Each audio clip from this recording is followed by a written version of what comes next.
What's the meaning of Barbara Hepworth?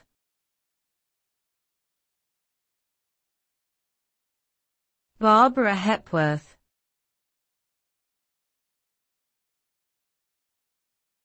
Barbara Hepworth.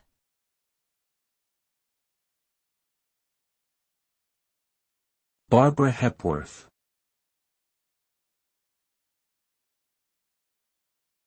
Barbara Hepworth.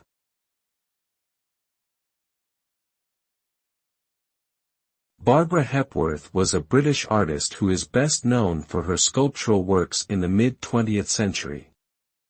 She was born in 1903 and studied at the Royal College of Art in London before setting up her own studio.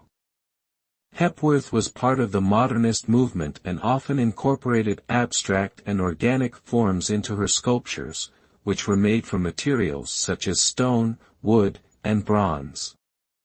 Her work is characterized by its fluidity and sensitivity to form and space. Throughout her career, she received numerous accolades for her contributions to the art world, and her legacy continues to inspire artists today.